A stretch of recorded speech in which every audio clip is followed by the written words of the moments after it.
Nagarjuna N convention కూల్చివేస్తే శోభితకు ఏంటి సంబంధం? Hydraa shock ఇచ్చింది నాగార్జునకి కాదు శోభితకి అని ఎందుకు ప్రచారం జరుగుతోంది? అసలు ఈ మొత్తం వ్యవహారానికి శోభితకి లింక్ ఏంటి? కొందరి మైండ్ సెట్ మారదాయిక?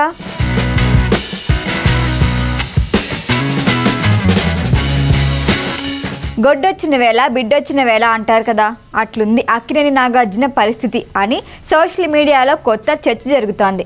ఆడపిల్ల ఓ ఇంట్లో అడుగు పెడుతుంది అనగానే అక్కడంతా మంచి జరిగితే గోల్డెన్ లెగ్ అని, అనుకోకుండా ఏదైనా చెడు జరిగితే అది ఆ లెగ్ మహిమ అని అంటుంటారు. ప్రత్యక్షంగా పరోక్షంగా వాళ్ళు కారణం కాకపోయినా కానీ నింద మొత్తం కొత్తగా ఆ ఇంట అడుగుపెట్టే అమ్మాయిపై వేసేస్తూ ఉంటారు.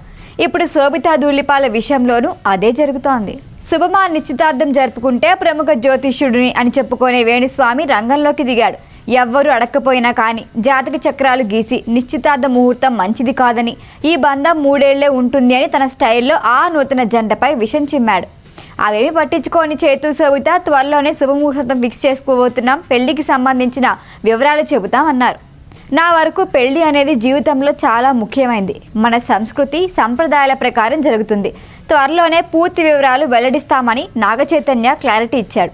ప్రస్తుతానికి destination wedding or private wedding ఏంటనేది ఇంకా డిసైడ్ చేసుకోలేదు అన్నాడు. ఈ సందడిలో ఉన్న ఆ జంటపై కొత్త ప్రచారం మొదలుపెట్టారు. నిశ్చితార్థం వేళ శోభితపై మొదలైన దుమారం ఎన్ కన్వెన్షన్ కూల్చివేతతో మరింత సెగ పెరిగింది. కొత్త కోడలు ఇంకా అత్తారింటి అడుగు పెట్టకముందే భారీ ఆస్తి నష్టం జరిగింది అంటున్నారు కొందరు నెటిజన్లు.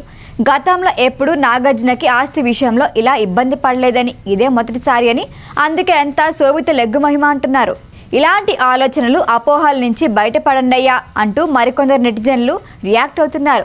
శాస్త్ర సాంకేతిక రంగాలలో అభివృద్ధి చెంది దూసుకుపోతున్న ఈ రోజుల్లోనూ ఇలాంటి చర్చలు జరగటం ఆందోళన చెందాల్సిన విషయం అంటున్నారు.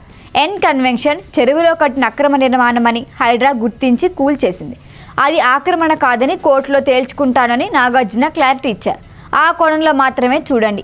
న్యాయం అన్యాయం ఏంటి అన్నది హైడ్రా నాగార్జునకి సంబంధించిన వ్యవహారం. మధ్యలో శోభిత ఏం చేసింది అని ఇలాంటి ప్రచారాలు చేస్తున్నారు అని మండిపడుతున్నారు. మహిళలు సినిమా సెలబ్రిటీల గురించి నోటికొచ్చింది ప్రచారం చేయటం ఫ్యాషన్ అయిపోయింది అంటూ శోభితపై సింపతి పెరుగుతోంది. ఇదే విషయాన్ని మరోలా డిస్కస్ చేసుకుంటున్నారు సమంత అభిమానులు. సమంతకి జరిగిన అన్యాయం ఊరికే పోతుందా అని పోస్టులు పెడుతున్నారు. చేతు శోభిత నిశ్చితార్థం జరిగినప్పటి నుంచి శామ్ ఫ్యాన్స్ చేతుపై ఫైర్ అవుతూనే ఉన్నారు. వైవాహిక జీవితంలో సమంత కరెక్ట్గానే ఉందని, చేతునే సరిగ్గా ఉండలేకపోయాడు అని కామెంట్లు చేస్తున్నారు. మొత్తానికి శోభిత నాగచైతన్య నిశ్చితార్థం మొదలు ఏదో విషయంలో వార్తల్లో ఉన్నారు శోభిత సమంత.